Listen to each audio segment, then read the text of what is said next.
Qué bendición estar con el pueblo de Dios, agradecido por la bondad, por el cariño y la confianza de los pastores de Comunidad de Integración Familiar, a todos mis amigos, Pastor Memo, un saludo a la distancia. Hoy me siento en casa, hermanos. Cada semana, ya 2 veces por semana estamos por acá y es una bendición. Me siento muy, muy contento de participar en esta reunión. La gracia del Señor Jesucristo, el amor de Dios y la comunión del Espíritu Santo sean con todos ustedes. El texto donde vamos a trazar el mensaje de este día, mejor dicho, son 2 bases bíblicas. Una está en Juan y la otra en Corintios. Vamos a empezar con el Evangelio de Juan, capítulo 17. Le voy a invitar que me acompañe en su Biblia o abra su dispositivo, por favor. Evangelio de Juan, capítulo 17. Verso 20 al verso 23. ¿Cuántos están contentos? ¿No hay tristeza para el pueblo de Dios? ¿Verdad que no? Hay gozo en la iglesia, en la congregación de los santos. Y la palabra del Señor, capítulo 17, verso 20 al verso 23, dice de la siguiente manera: mas no ruego solamente por estos, sino también por los que han de creer en mí por la palabra de ellos, para que todos sean uno, como tú, oh Padre, en mí y yo en ti, que también ellos sean uno en nosotros, para que el mundo crea que tú me enviaste.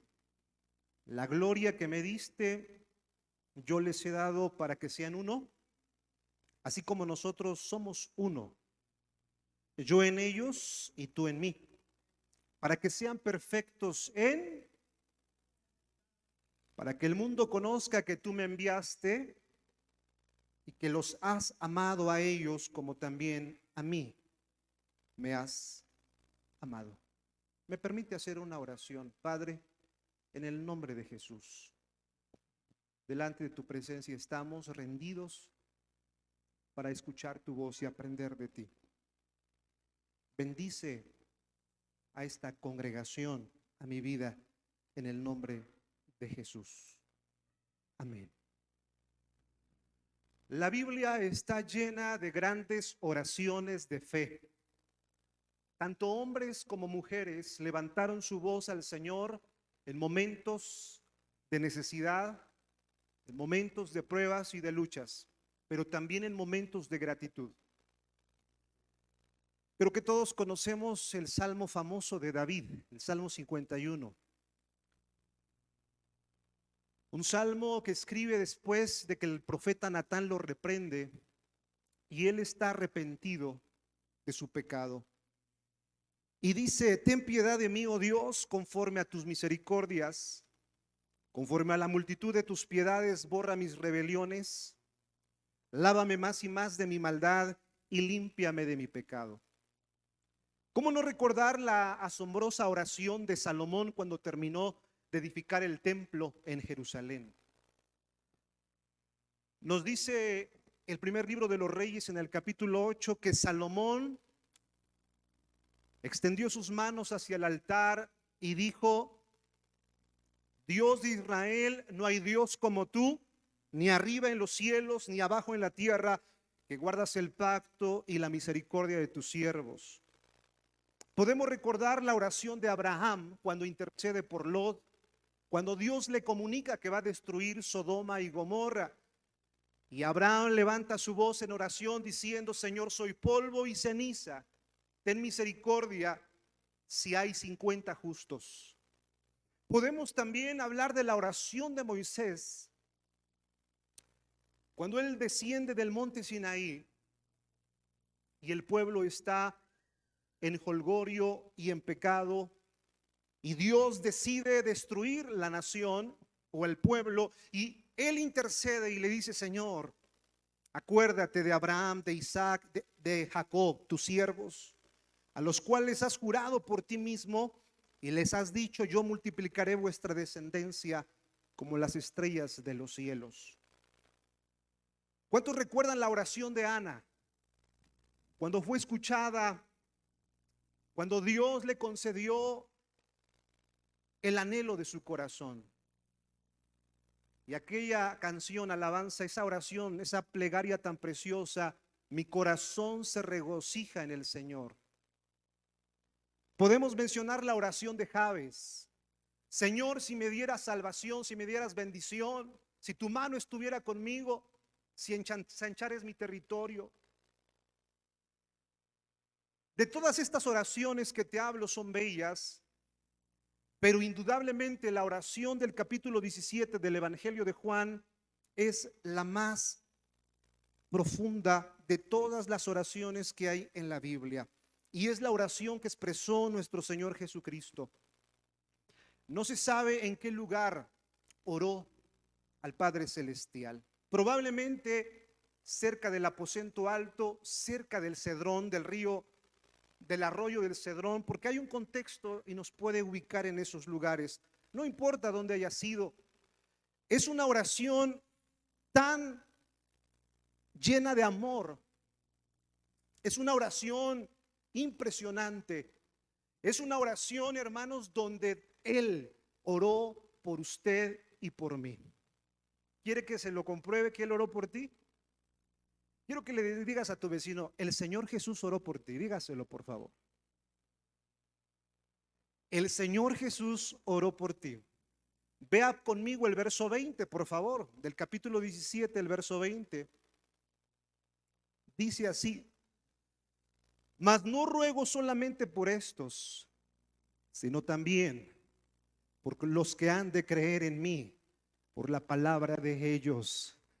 El Señor Jesús ya estaba intercediendo por cada uno de nosotros. Y eso me llena el corazón y me da ánimo para seguir adelante. Porque en sus ruegos, ahí cerca del Cedrón, del arroyo del Cedrón, Él levantó su voz al Padre Celestial. Él levantó su voz con fe y esperanza, aún por los que Él no habría de conocer físicamente, pero ahora su Espíritu Santo está en medio de nosotros. En esta oración, Él tiene tres temas mayores. No podemos leer todo el capítulo por tiempo, pero yo le recomiendo que lo lea. Es la oración más larga que hace el Señor Jesús. Del verso 1 al verso 8, Jesús ora por sí mismo. Ahora pues, Padre, glorifícame tú al lado tuyo, con aquella gloria que tuve contigo antes que el mundo fuese. Del verso 9 al verso 19, Jesús ora por sus discípulos. Y por ellos me santifico a mí mismo, para que también ellos sean santificados en la verdad. Y también dice: Señor, guárdalos. Están en el mundo, pero no son del mundo. Pero en el verso 20, Jesús ora por los futuros discípulos, enfatizando una palabra clave e importante para nosotros hoy: la unidad. Y es precisamente el título de este mensaje: la unidad que Jesús quiere para la iglesia. Vamos a considerar cuál es la unidad que Jesús desea para la iglesia. Indudablemente es una unidad espiritual. La vida cristiana es una vida de espiritualidad. En el mundo hay una unión por cuestiones carnales, económicas, políticas. Pero en la vida cristiana, la unidad del cuerpo de Cristo, la unidad de la iglesia, es por fe y por amor. Y estamos congregados, aunque no nos conozcamos de muchos años, no importa, lo que nos une es el amor divino de Dios. Y lo que está presente en la reunión es Cristo Jesús, el que nos hace caminar todos los días y seguir adelante. Esa unidad espiritual no se logra en la denominación o en la organización. ¿Cómo me costó ver este punto? Cuando uno desde niño está en el evangelio, uno es formado en la organización. A uno le enseñan los fundamentos de la organización, el credo de la organización, las obligaciones de la organización, pensando que eso nos puede unir. Pero la unidad a la que se refiere el evangelio y concretamente el Señor Jesús para esos discípulos que habrían de llegar es una unidad espiritual, donde no hay cuestiones económicas, cuestiones lucrativas, donde no hay factores carnales, donde está presente el amor divino del Señor, y eso nos hace ser un cuerpo glorioso de Cristo Jesús. Por eso estoy contento en esta reunión, porque no importa de qué congregación venga, no importa de qué lugar vengamos, en el sentido de al confesar la misma fe en Cristo Jesús, somos hermanos en Cristo y Él tiene algo muy especial para tu vida en esta tarde ya. ¿Cuántos dicen amén conmigo? Es una unidad espiritual. Es una unidad en santidad y perfección. Los griegos buscaban sabiduría, los romanos disciplina militar, los judíos señales, pero nosotros a Cristo, y predicamos a Cristo crucificado, dijo el apóstol Pablo. La religión tiene dos partes, la parte que todo se señala lo negativo, aunque tiene una parte positiva en el sentido de que es una realidad que tenemos que ocupar para bien, porque la religión que lleva al Señor es precisamente ser sensibles a su voz y a lo que Él tiene preparado para nosotros. Por lo tanto, es una unidad de perfección y de santidad, y no es una unidad que se da en el materialismo. La religión nos dice, sé bueno, confórmate. La educación nos dice, sé ingenioso. El materialismo nos dice, satisfácete. El orgullo nos dice, el ego es tu mayor exponente. El humanismo, sé capaz, cree en ti. La filantropía, sé generoso, manifiéstate. Pero Jesús te dice, sé siervo, date a los demás. Sé uno, como nosotros, como mi Padre y yo, somos uno. Todas las doctrinas y todas las filosofías actuales promueven fundamentos carnales, y de eso estoy convencido. Lo único que verdaderamente promueve la unidad en amor es el evangelio de nuestro Señor Jesucristo.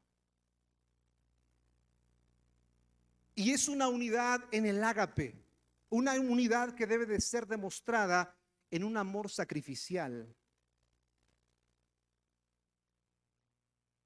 ¿Cuántos aman a la persona que está a su lado? Todos vamos a decir amén, ¿verdad?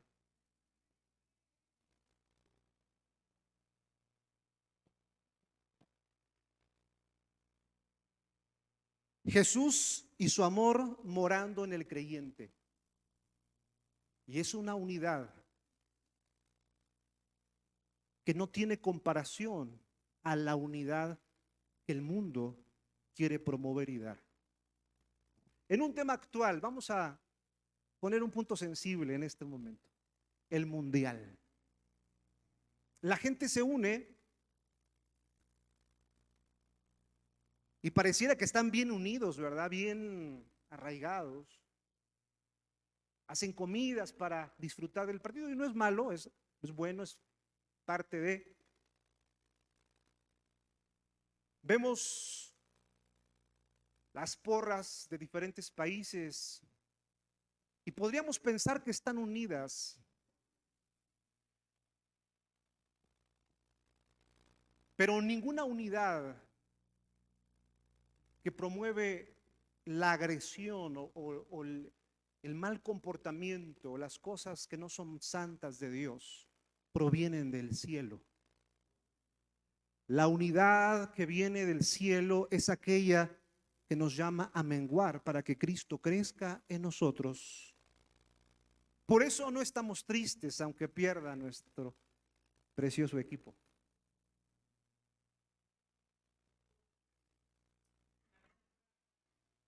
Dice el pastor Chucho que hay puro deprimido en esta mañana, ¿verdad que no, hermanos?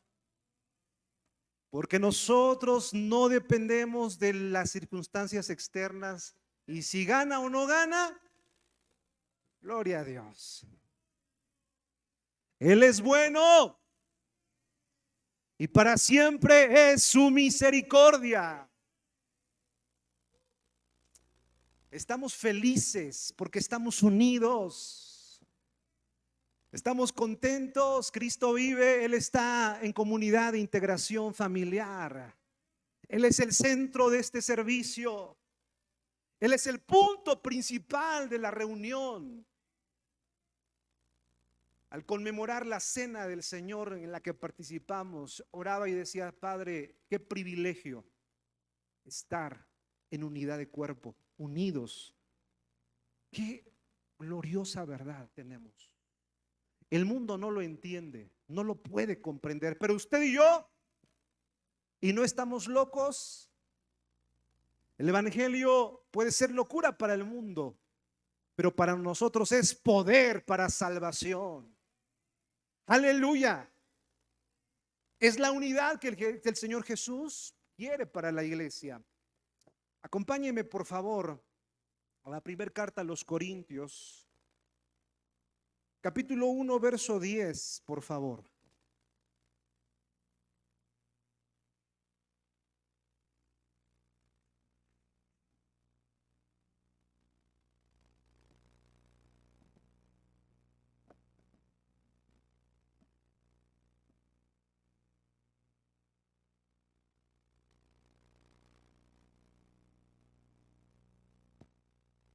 ¿Lo tenemos? Del 10 en adelante. Dice así la palabra del Señor. Os ruego pues, hermanos, por el nombre de nuestro Señor Jesucristo, que habléis todos una misma cosa y que no haya entre vosotros divisiones, sino que estéis perfectamente unidos en una misma mente y en un mismo parecer. Porque he sido informado acerca de ustedes, hermanos míos, por los de Cloé, que hay entre vosotros contiendas. Quiero decir que cada uno de ustedes dice, yo soy de Pablo, yo soy de Apolos, y yo soy de Cefas, y yo de Cristo. ¿Acaso está dividido Cristo? ¿Fue crucificado Pablo por vosotros? ¿O fuiste bautizados en el nombre de Pablo?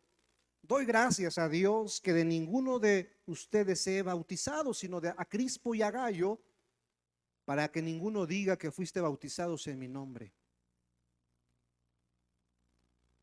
El apóstol Pablo funda esta iglesia aproximadamente en el año 57. Y de todas las comunidades que él organizó y que él supervisó y donde él trabajó, la iglesia de esta ciudad de Corinto era la más problemática, era la más difícil y era la iglesia que tenía más divisiones y contiendas. Era una ciudad portuaria, era un istmo, físicamente o geográficamente hablando. ¿Qué es un istmo? Es una franja de tierra y al lado hay dos extensiones, hay dos mares. Al norte tenía el mar Egeo y al sur al mar Mediterráneo. Y los barcos que venían del norte y iban hacia el sur,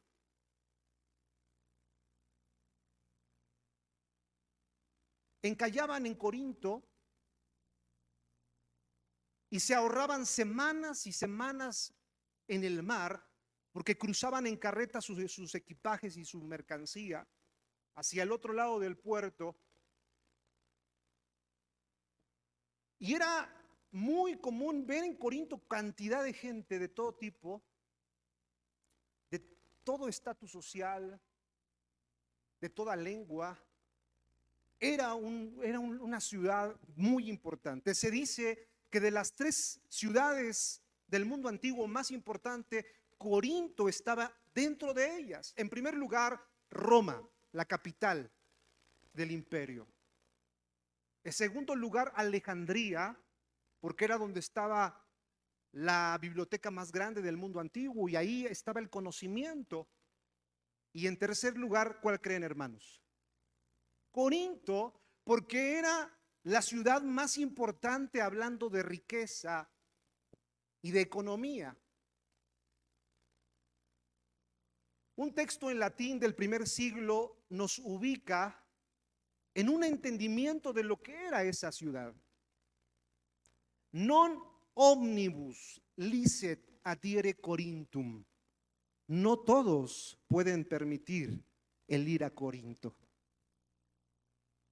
Este texto de esos años nos hace ver que aquellos pueblos veían en Corinto cierta distinción por su capacidad económica. Es por eso que Pablo también tiene que regular a la comunidad en Corinto y ha sido informado de problemas serios en la iglesia. Hay un nombre que aparece en el verso 10, he sido informados por los de Cloé. Si usted investiga esa palabra, Cloé, es un nombre. ¿Creen que sea de hombre o de mujer? Es de mujer. Pensaríamos que es de varón, pero si usted lo investiga, yo se lo dejo de tarea, investíguelo. Es de mujer. Y es muy probable que ella era líder de la iglesia que estaba en su casa. Ahí se los dejo de tarea.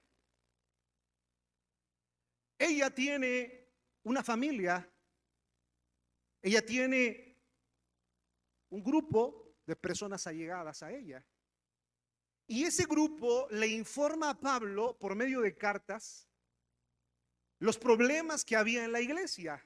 ¿Y cuál era el problema mayor? Diga conmigo, las divisiones, las contiendas, que yo soy mejor que tú, el ego.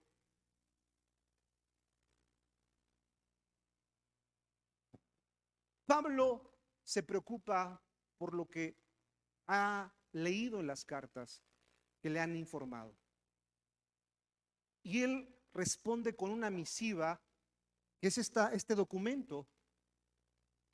La carta a los Corintios es una respuesta a un problema que había en la comunidad y es las divisiones. He sido informado por los de Cloé que hay entre vosotros pleitos, contiendas, disensiones. Y entonces el apóstol Pablo les va a proponer 3 maneras en las que se puede estar unidos. Yo quisiera considerar algunas de ellas en este tema de la unidad que Jesús quiere para su iglesia. Os ruego pues, hermanos, por el nombre de nuestro Señor Jesucristo, que todos habléis una misma cosa. ¿Qué quiere decir esto? Quiere decir estar de acuerdo. Decir la misma cosa es estar de acuerdo.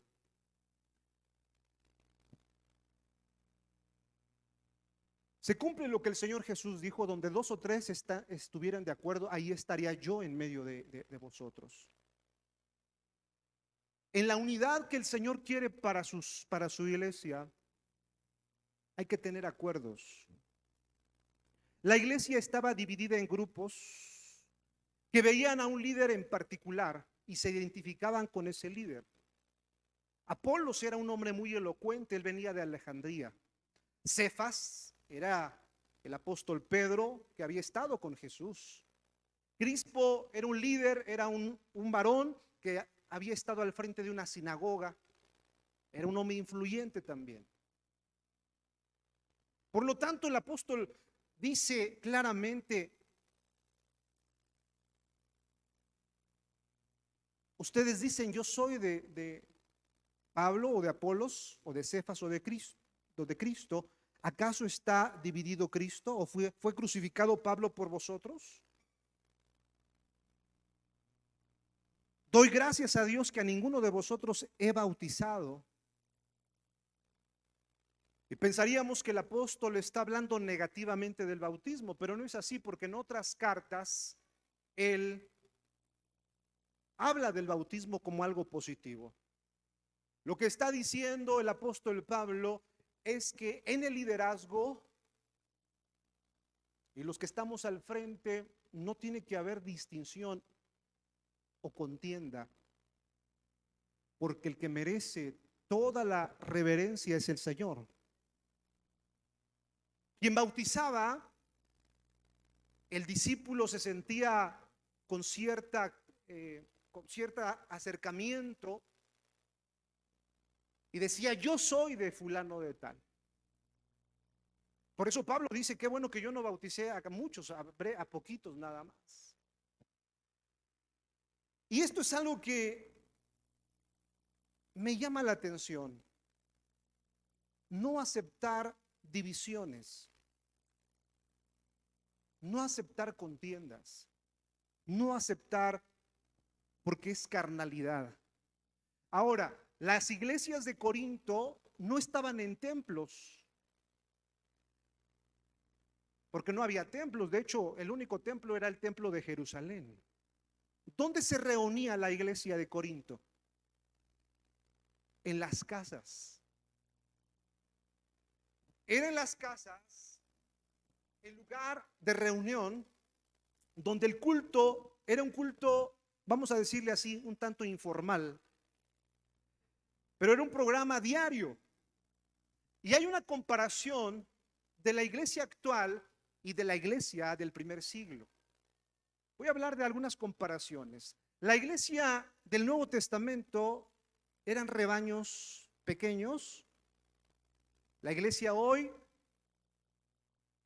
es grande, pero es muy impersonal. Se reunían en casas en la antigüedad, hoy nos reunimos en edificios y locales grandes. El programa era diario para ellos, para nosotros es semanal. El sistema de ayuda era unos a otros. ¿Cuál es el sistema de ayuda actual? Recurrir a los pastores inmediatamente que estamos afligidos. El discipulado era directo, era verbal, era de valores. Hoy el discipulado es con clases, con libros, con predicación, aunque no es algo malo. Quiero que vean una comparación de cómo se movía la iglesia del primer siglo y cómo actualmente podemos estar cayendo en una globalización evangélica, y eso me preocupa. La iglesia del Nuevo Testamento modelaba a los creyentes, ministraba en servicio, tenía una atención en lo que Pablo hacía. Y aún así, hermanos, pasaban por contiendas y disensiones, por problemas, por dificultades. Pero cuando yo leí esta parte, el Señor me habló a mi corazón. No aceptar divisiones. Utiliza un verbo griego que es chismatai, y es una palabra que se vincula al chisme. No aceptar divisiones, porque en lo personal, en los hogares, también pasamos por ese tipo de momentos de dificultad. ¿Cuántos aman a su suegra? Yo amo a mi suegra. Tuve una experiencia en estos días. que me ayudó a poder comprender el no estar divididos en casa. ¿Saben cómo se dice suegra en árabe? Aléjala. No se cree. Yo amo a mi suegra. Yo quiero a mi suegra. Pero de visita. Tuve a mi suegra 2 meses en casa. Hoy se va, precisamente hoy. De verdad, hermanos, hoy se va. Gloria a Dios, dice.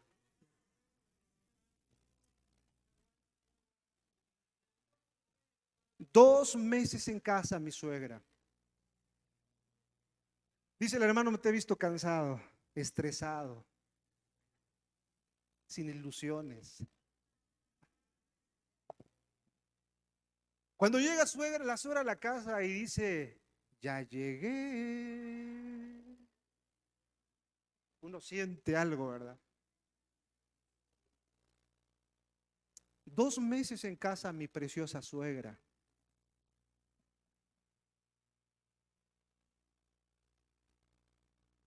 Se está grabando, dice el hermano. Hay pruebas. Hoy ella se va a hacer sus labores porque gracias a Dios hoy volvió a caminar. 2 meses postrada en cama. Mejor dicho, volvió a caminar desde hace 2 semanas, comenzó a caminar, pero 2 meses postrada en cama, no podía moverse. Ella tiene diabetes, tuvo una herida en el pie, se le agudizó y ya no podía caminar. Tenía el pie negro, horrible la situación. Y cuando mi esposa me informa que vamos a tenerla, obviamente me sensibilicé y gloria a Dios. Porque Dios me habló a mi corazón, me preparó el Señor tiempo antes. Preparó el Señor mi corazón. Porque es lo que el Señor desea, que no haya entre nosotros divisiones, contiendas. Que en los hogares vivamos quieta y reposadamente, que nos respetemos, que nos amemos, que nos valoremos, aunque sea la suegra, hermano. Valórala, respétala, ámala.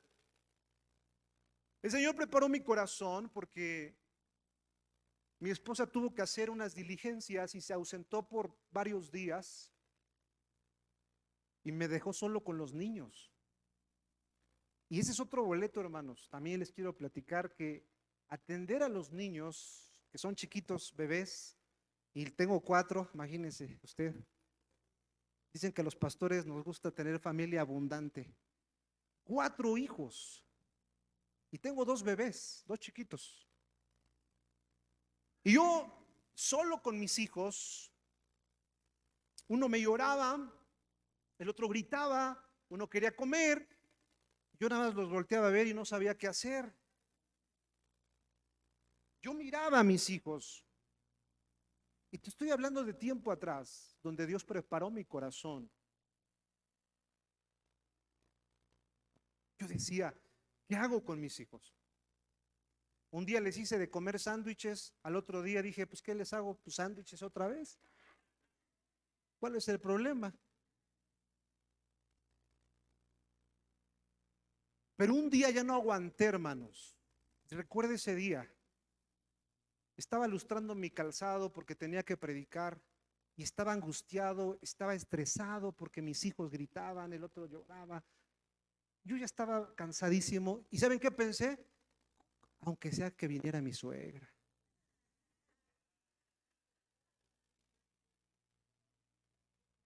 Hermanos, ¿quién creen que tocó? Terminando de pensar eso, tocaron a la puerta. Era mi suegra. De verdad, hermanos, no es mentira, era mi suegra. Dios la envió en un momento de dificultad. Y cuando llegó me dijo, ya llegué. Y yo, gloria a Dios. Y la abracé y la besé. Suegrita chula, bienvenida. Bienvenida, mi suegrita. ¿Qué se toma? Hermanos, ese día lloré, de verdad, lloré y le pedí perdón a Dios, porque tiempo antes yo sentía un poco de rechazo, lo quiero confesar, pero Dios trata nuestros corazones. Mi suegra se llama Felicidad y no es apodo, es su nombre. Yo le digo, ¿por qué le pusieron ese nombre a usted? Felicidad. Y siempre está riéndose, le hace honor a su nombre. Ahora ya veo hasta su nombre bonito, hermanos. Y hasta su nombre me llega al corazón. Y ese día, cuando llegó mi suegra, me dijo, ¿qué quieres que te haga de comer? Mi suegra hace una cochinita exquisita. Y dije, suegrita, una cochinita, ve a comprarme esto y esto y esto.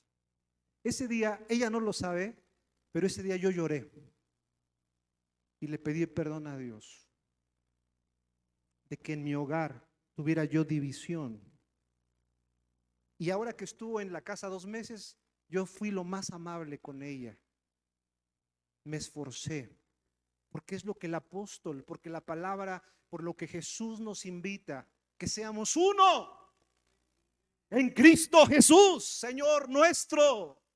Que la iglesia esté unida, que las familias estemos unidas, que toda diferencia carnal caiga en el nombre poderoso del Señor. Que todo pensamiento vano salga de nuestra vida. Contiendas, pleitos entre familias, hijos contra los padres. ¿Sabían ustedes que esta es la generación más problemática y más insubordinada que hay? Hoy los hijos se te ponen y te dicen que no quieren hacer las cosas. El Señor nos invita a que estemos unidos, como lo dijo Jesús, como tú y yo, Padre, estamos en unidad, que así también ellos estén unidos en un mismo espíritu. Todo empieza en los pensamientos. Pensamientos determinan qué empieza a generar nuestro corazón. ¿Estar de acuerdo?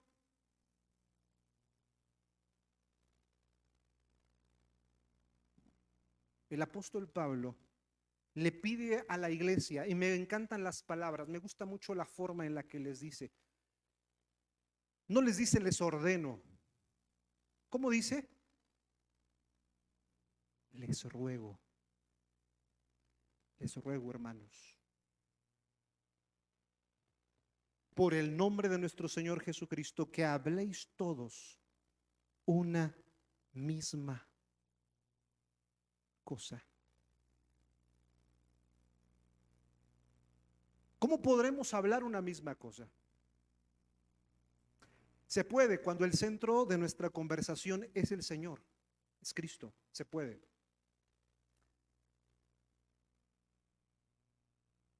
He observado cuáles son las conversaciones que hay. Y este es otro punto también sensible que quiero tocar, hermanos. Hace unos días meditaba cuando me visitaba mi familia. Cuando visita a la familia hay confianza.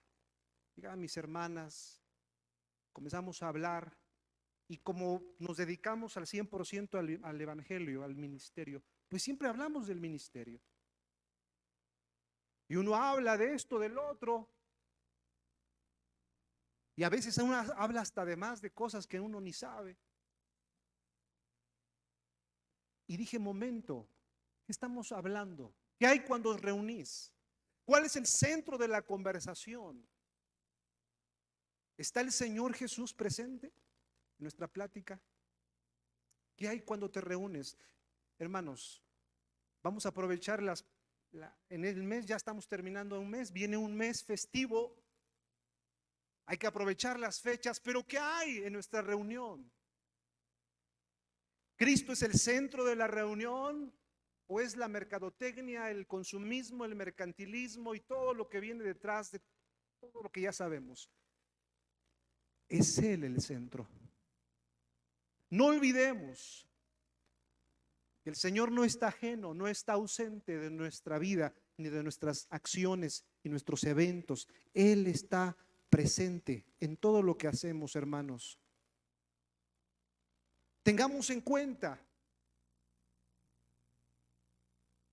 que la Navidad, aunque sabemos que obviamente Jesús no nació en esa fecha, podemos ocupar, podemos redimir, podemos hablar del Señor y podemos comunicar un evangelio verdadero, un evangelio que hemos recibido y en el cual somos cimentados. En la carta a los Corintios, Pablo no especifica el motivo de la división, pero podemos entender que parte de la división es que muchos el bautismo lo veían para segregar o para seccionar o para dividir. Y me quedé pensando, ¿habrá ciertas doctrinas que nos puedan dividir, hermanos? Que no debería de ser, ¿verdad? Bendito Dios por las reuniones de pastores los días martes. Bendito Dios, porque el Señor nos ha enseñado a no dividirnos. ¿Cuál era la bronca aquí? ¿Pero por qué? Según el contexto, el bautismo. El bautismo era la situación. Por eso Pablo dice, qué bueno que yo no los bauticé, o a pocos bauticé. Entonces pensaba, y Dios hablaba a mi corazón, cómo podemos dividirnos por ideas y pensamientos y ciertas enseñanzas, ciertas doctrinas. Pero eso lo hace, solamente el Espíritu Santo nos puede dar la capacidad de ver más allá. No podemos dividirnos por ver en la Biblia ciertos puntos doctrinales diferentes. ¿Sabían ustedes que a nivel histórico grandes grupos se han dividido por el velo, por ejemplo? Por cómo bautizar, ocupar las formas que hay. Para un grupo dice no, la aspersión. Otro grupo dice no, la ablución. Otro grupo dice no, la inmersión. ¿Dónde estamos nosotros? Por inmersión, pero finalmente también es una tradición. Nuestros hermanos presbiterianos, bautistas, metodistas, también son parte del cuerpo de Cristo. Y para nosotros la forma de bautizar es la que nosotros vemos en la Biblia, pero no nos divide con otros grupos porque también pertenecen a la iglesia del Señor y son parte de nuestra comunidad, son parte de la iglesia y debemos de ver con ojos de misericordia a todos aquellos que disienten con nosotros, que ven diferente. Por eso digo bendita reunión de los martes. Porque yo llegué aproximadamente hace 6 años a la reunión. Pastor Beto me invitó. Y cuando yo llego a la reunión, yo los escucho, pero como uno viene estructurado en ciertas ya doctrinas, enseñanzas, se te hace raro escuchar cosas. Pero a través de los años he aprendido a respetar y amar a mis consiervos y a escucharlos. Y he aprendido a disfrutar también sus planteamientos, porque son parte del cuerpo de Cristo.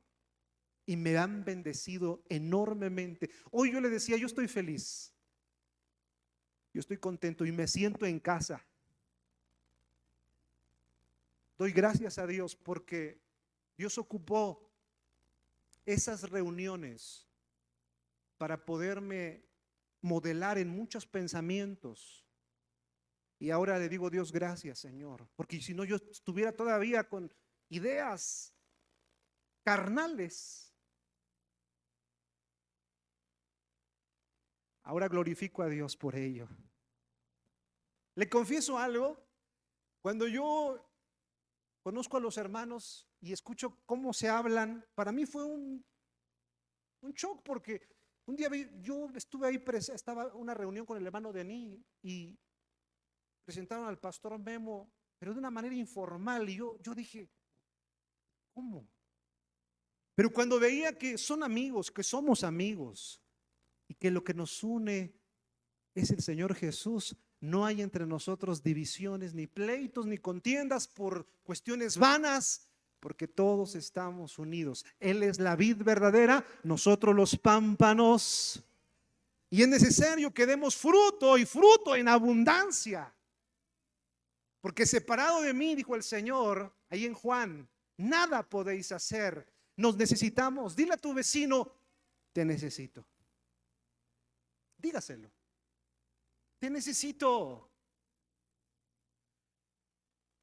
Pero es que no cree lo mismo que yo. En lo esencial, claro que debemos de creer lo mismo, lo esencial. Pero en lo secundario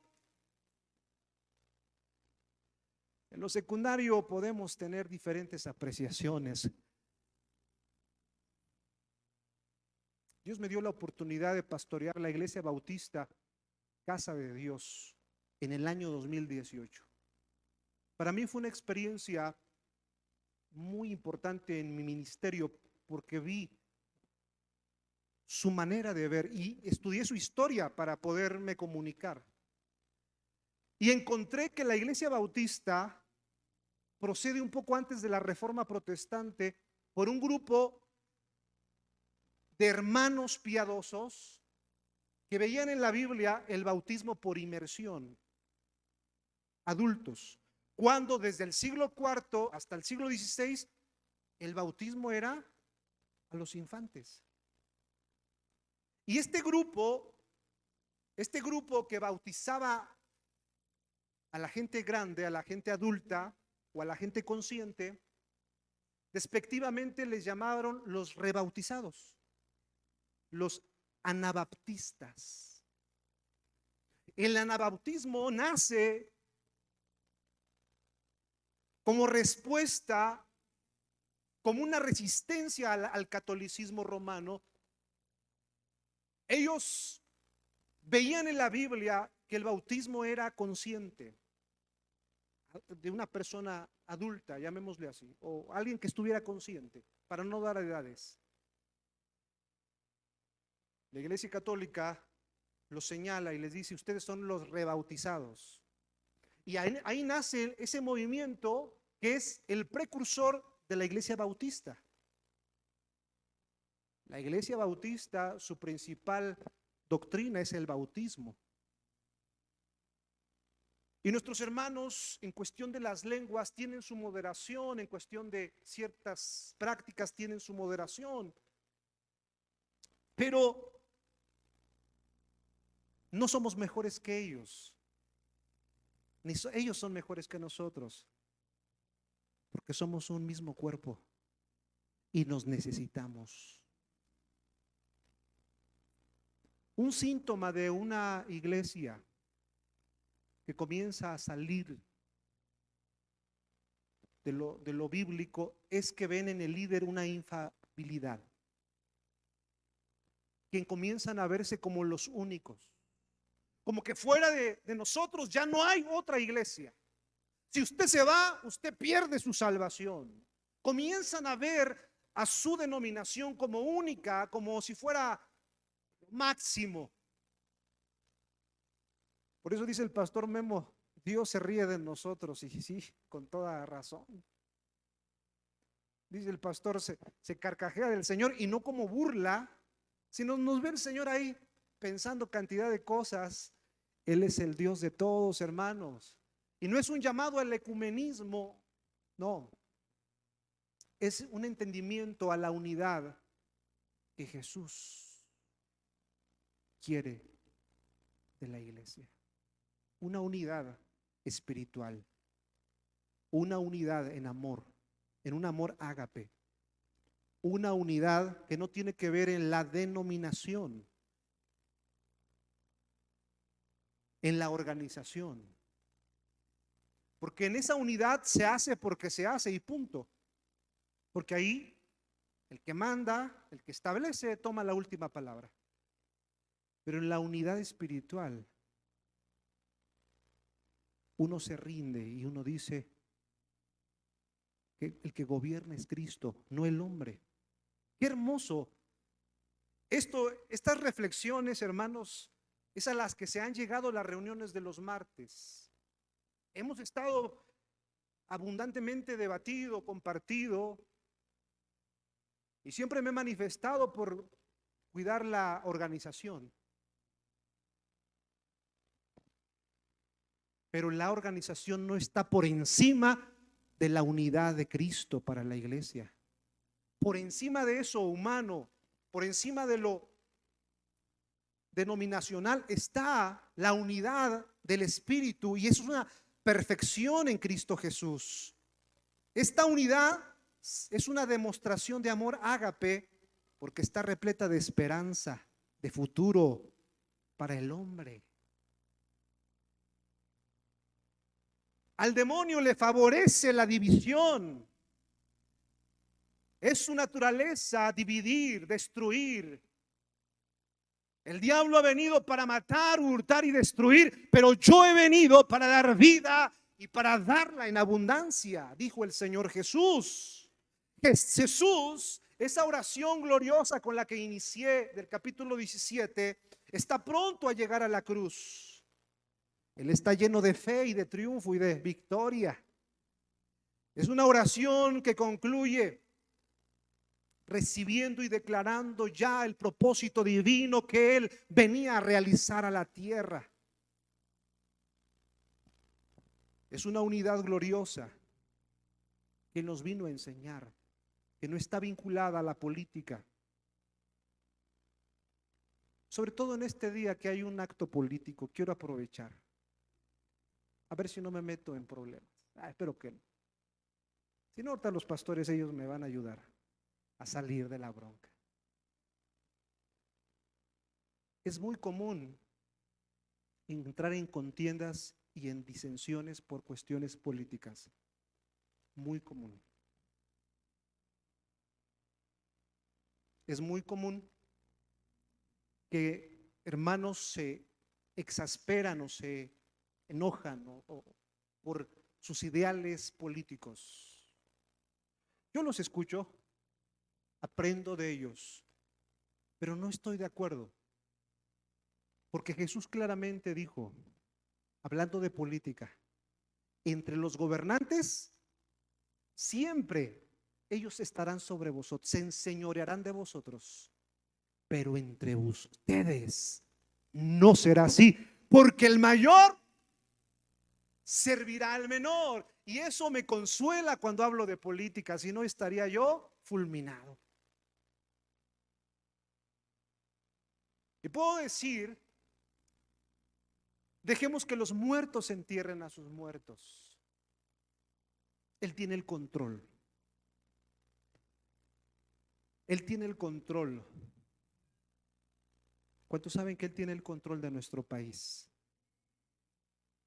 Y Él sabrá lo que sea bueno para nosotros. No nos irritemos ni llamemos a la contienda ni a la división, porque no está en nuestras manos la capacidad que viene de Dios. Él pone y quita reyes. De Él depende todas las cosas. Por lo tanto, la unidad de la iglesia no se debe de comparar con el mundo, porque no nos llegan, hermanos. Usted y yo somos perfectos en Cristo Jesús. Es una unidad gloriosa. Lo que ha hecho el evangelio en la historia es poderoso, hablando de esta manifestación. La reforma protestante del siglo XVI trajo un impacto social, cultural. Los países donde estaban subyugados por el catolicismo romano, donde es más no les dejaban aprender a leer ni a escribir, cuando llega la reforma dice, no señores, es para todos. Todos podemos aprender a leer. ¿Y qué empezaron a leer y a escribir? La Biblia. Y es lo que hace Martín Lutero en Alemania. Comienza a predicar y se hace la traducción al alemán. La primera traducción de los idiomas antiguos fue al alemán. En el siglo IV, la versión de Jerónimo de Estridón, la Vulgata Latina. Después hubo el Textus Receptus. Después viene la traducción de Lutero, que es una traducción accesible a todas las personas. Por eso hoy, gracias a Dios, tenemos abundancia de conocimiento. No hay excusas, hermanos. Todos podemos estar incluidos en esa unidad.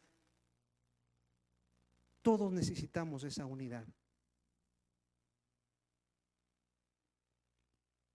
Él no nos mandó a alejarnos de las personas, sino a comunicar la salvación de Jesucristo, trabajando en este mundo como actores directos de causas nobles, con un hondo sentido de solidaridad, una hermandad, sin perder de vista la santidad. Esa es la unidad a la que el Señor nos está llamando en esta mañana. Esa es la unidad a la que Dios te está llamando en tu familia. Esa es la unidad a la que Dios te está llamando en todas tus actividades. En todo lo que usted hace está presente el Señor. Cristo es el centro de nuestra vida. Amén y amén. Oramos a Dios. Padre, te amamos, te alabamos y te bendecimos. Señor, permítenos ver con fe esta oración. Mas no ruego solamente por estos, sino también por los que han de creer en mí, por la palabra de ellos. Para que todos sean uno, como tú, oh Padre, en mí y yo en ti, que también ellos sean uno en nosotros, para que el mundo crea que tú me enviaste. Padre, permítenos seguir creciendo en amor fraterno, respetándonos, amándonos. Quiero darte gracias en este día por el pastor Memo Quero. Gracias, Señor, por su vida, por su familia. Gracias por los consiervos, por todos los ancianos que has levantado en comunidad de integración familiar, porque son una bendición para mi vida y para muchos hermanos. Gracias te doy por la unidad que has derramado los días martes. Gracias, Señor, por lo que vas a hacer hoy por la tarde en la reunión interiglesias. Gracias, Señor, porque sé que algo grande va a pasar, va a venir, porque estamos convencidos de la unidad que tú quieres en nosotros. ¿Cuántos me quieren ayudar a orar porque Dios derrame de su gloria? ¿Cuántos me quieren ayudar a orar para que Dios bendiga estas actividades? Padre, en tus manos ponemos nuestras reuniones, glorifícate. Póngase un momento sobre sus pies. Vamos a, si gustas, levantar tus manos al cielo. Padre, permítenos ver esa unidad espiritual. Permítenos ver ese modelo glorioso que nos enseñas. Permítenos ver en los niños, en los ancianos, en los jóvenes, esa comunión perfecta. Gracias, Señor, por la juventud. Gracias por los diáconos. Gracias por las maestras o maestros de escuela dominical. Gracias, Señor, por tu iglesia unida en una sola mente y en un mismo espíritu. Gracias, Señor, por tu obra derramada en esta comunidad preciosa. Gracias, Señor. Gracias infinitas. Gracias, amado Padre Celestial, por darme la oportunidad de conocerles. Han sido una bendición, mis hermanos. Si alguien nos ayuda en el piano, nuestro hermano, yo estoy agradecido con Dios, hermano. Mi gratitud se acompaña de gozo y de alegría. Mi gratitud se acompaña en esta mañana o ya tarde de esa gratitud que mi corazón eleva hasta el cielo. Gracias, Señor. Gracias. Gracias, Señor. Gracias, Señor. Ayúdanos a unirnos. ¿No te gustaría decirle, Señor, ayúdame? Permíteme ver esa unidad en mi casa, en mis hijos. Permíteme ver esa unidad con mi esposa. Permite ver esa unidad con aquellos familiares que se han alejado. Permíteme, Señor, para que seas glorificado. La unidad que Dios quiere para su iglesia. Él está aquí. Él está aquí. Bendito Dios. Gracias, Señor. Te amo y te bendigo, Padre Celestial. Gracias. No me canso de darte las gracias por conocer este grupo, este rebaño, esta iglesia, sus pastores. Gracias, Señor, por la vida del pastor Chucho. Gracias. Bendícelo, dale fuerzas, su familia, su esposa. Pastor Beto, bendícelo, Señor. Bendice su familia, su esposa, sus hijas. Al pastor Rubén, bendícelo, Señor. Te doy gracias por la obra perfecta que estás haciendo en comunidad de integración familiar. Gracias, Señor, por ser testigos de el servicio de excelencia. Gracias por el COTEC, porque tú estás levantando nuevos discípulos, nuevos hermanos que están aprendiendo. Bendícelos. Gracias infinitas. Amén. Hermanos, Dios les bendiga. Muchas gracias por su atención. Amén y amén.